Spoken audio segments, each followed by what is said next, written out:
Hello, everybody. I know I'm back with more consistent Bookworm because I just shovel these all out really quickly. And to be fair, I just shoot them really close together. I finish a bunch of mangas really on top of each other sometimes, so I tend to get my viewpoints very quickly and or with them, and then sometimes I'll go back and reread them, like I explained with the last one. But I'm going to now talk about a series that I got some flack for, but I said I was going to try and read more of it. So, and ironically enough, it makes sense since unfortunately the creator passed just recently. And that, of course, is Berserk, Volume 2. Yeah, I wasn't the biggest fan of the first volume. I thought sometimes the art direction was just a little too much at times, and not only that, but I thought that it felt a little amateurish at times. There was also times where the artwork was just a little not good. That is not saying that it was the worst manga I've ever read. It's not even close. It wouldn't even be a top 10, I believe. I just thought that it was just a bunch of different stories. And if I can go ahead and start on the positive with Volume 2, this pretty much picks up from the last major chapter in Berserk, Volume 1, dealing with this Count who seems to be very, evil and possessed by a demon, because obviously he looks like a giant toad demon, or slug demon, I guess. And it picks up from that, and the entire volume is dealing with Guts and his battle, I guess, with the thing. In a way, it's hard to explain it. The long and short of it, Guts is he comes across this pretty much count of this particular city, I guess, that he's very malevolent, to put it nicely. He's bloodthirsty. He also people have spoken about the fact he seems to be eating people or anything like that. It's very heavily implied and straight up explained. Actually, in this one, yes, he does eat people. And also, we get to see some of the acts he has actually done upon people. In fact, there is a particular character's name is Vargas has introduced in this. He is a survivor of horrible mutilations. Like he has like half his face has been chopped off and his body's been emaciated thanks to being chopped on and everything like that. And he watched his family get killed and eaten from his eyes by the Count. Now, there's also, of course, there's action for everything, and that actually makes this also, again, a good positive. I get this is actually a speedy read. Where the first one had a lot of Puck kind of talking and kind of wanting to give exposition about certain things, here there's not as much of that, which is good. There is still some exposition given, though it's not as much. Like, for instance, there's an item brought up that is called the God Hand. It seems to be a demon artifact, but it's not really explained what it does, but it does seem to be the thing that transformed the Count into what he currently is.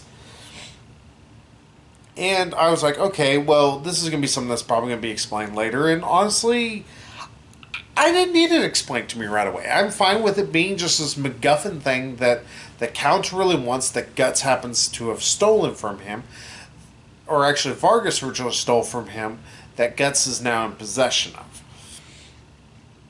And not only that, there's a fight between this pretty much shell of a demon that the Count implants within this one guy, which ew is the best way to put it. And there's a lot of ew moments. And unfortunately, like the demon, of course, explains, aha, you can't kill me even if you cut off all my arms. You gotta cut off my head, and he just cuts his head off. It's like, okay, you dumbass, gloviating bastard. Why the fuck did you explain all that? But I'm willing to let that go a bit. Just because fantasy shows, the villains are always morons. I haven't met one where the villain's not an utter buffoon at times. So I forgive it on that regards. And there is also improvement towards the art. There seems to be a lot less heavy shadowing constantly being done to the point where the artwork becomes kind of muddied, which is both. I get people like, oh, well, it's very decent. Yeah, but it can get to where I can't tell what the fuck's going on at times. Here, there's far less of that, which is really good. And it does feel like that it's actually picked up in terms of its art style a little bit more. The problem is Guts is still not a likable hero.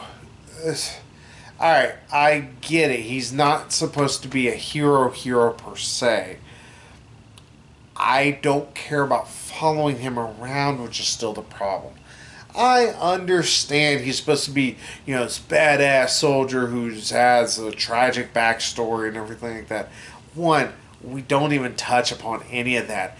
We just get to see that he's kind of a dick at times, and I guess he feels remorse over eventually, because pretty much Vargas gets recaptured and the Count beheads him, and Guts could have tried to save him. Of course, he's like, oh, it's a trap, you idiot, you shouldn't let yourself get trapped, and blah, blah, blah. And that's Guts' reaction at first, and then he kind of gets upset about it, and he's like, I will avenge the people that have been wronged. It's like, okay, well, nice to do a 180 on us, sir. And Guts is still, he's not as interesting of a character within these first two volumes. I know many people have pointed out to me, like, I think it's One-Eye Patchwolf, I believe is his name, or something like that. He did a whole retrospective talking about Berserk, and more importantly, talking about Guts. Yes, there is some interestingness to this character later on, and that's what I keep getting. It's like, yeah, the character gets interesting later, and that's the problem. It's like, all right, what warranted me reading more about this character, more and more, oh, well, he's a badass. I don't care about a badass character. I need more from him in the early stages. Why do I like Deku? Why do I like Meteora? Or Meteoria, I believe is how it's pronounced. I can't pronounce it correctly because I'm stupid, like I've said before. He actually is relatable. He actually seems to be a genuinely kind of nice guy. I actually kind of give a shit about him. Hell, why do I actually still like Bakugo, even though he is a dickhead? Because despite him being a dickhead, you kind of understand his dickheadedness at times, though you kind of love to hate him.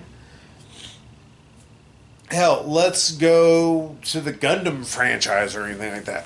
Why does everybody like Duo? Because he's a smarmy smartass constantly, and he actually has good little quips here and there. And not only that, but he actually tends to have more than just quips.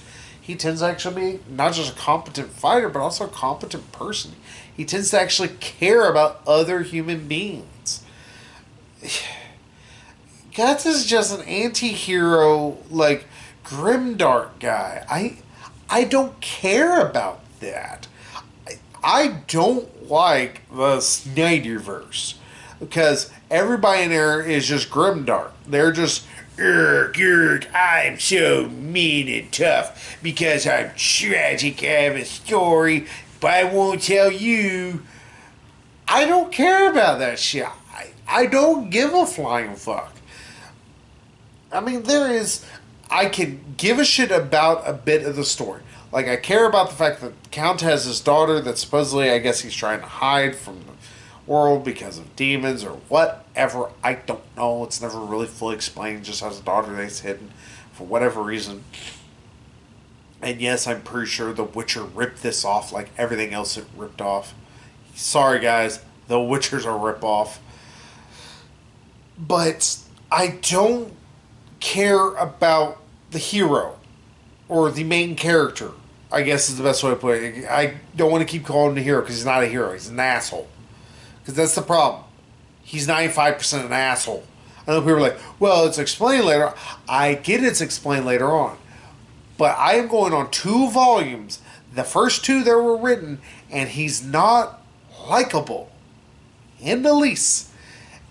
Yeah, there's anti-heroes, such as Deadpool. He's funny at least. There's the Punisher. At least you understand why he's killing people, or just willy nilly. This guy I don't care about. Yo, he's cool. Because he has a big sword and he constantly grimaces. I don't give a shit about that. I don't mind Puck so much. Puck's not as annoying in this. I actually feel for, the situation all these other people are in. I actually like to see the Count get his comeuppance. I also want to see Guts get kicked in the dick. It's kind of fun watching him get his ass kicked at times. Because he's an asshole. And he's not a likable asshole. He's just a dick.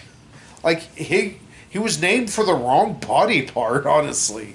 He should be called Penis at worst.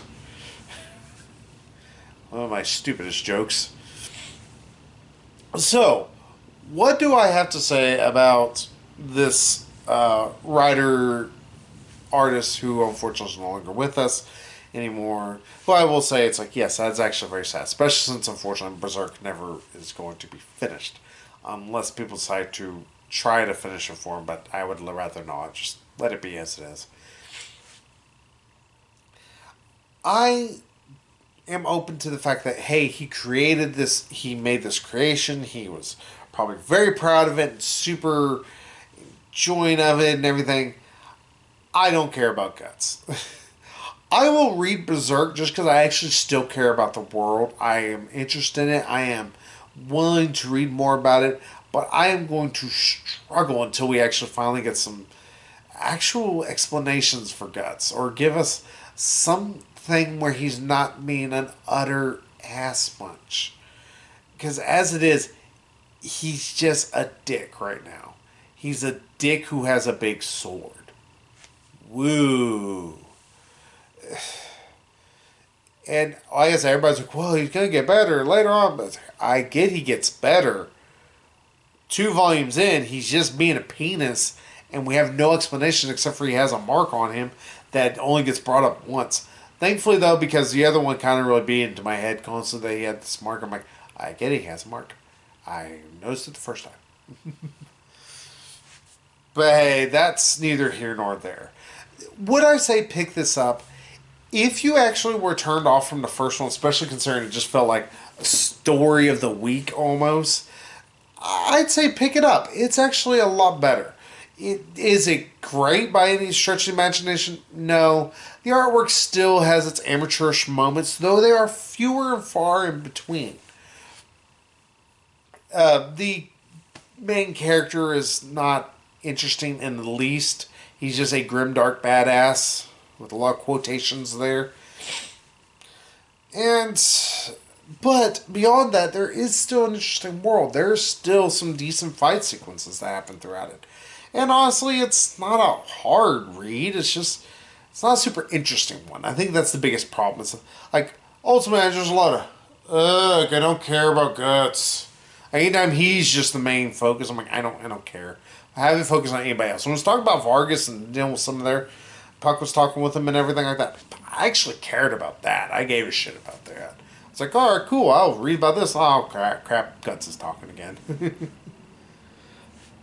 But hey, that's my opinions. Let me know how I'm wrong again, because Guts changes so much later on, even though Volume 2 is where I am at right now. But until then, I will see y'all later. So, bye-bye, everybody.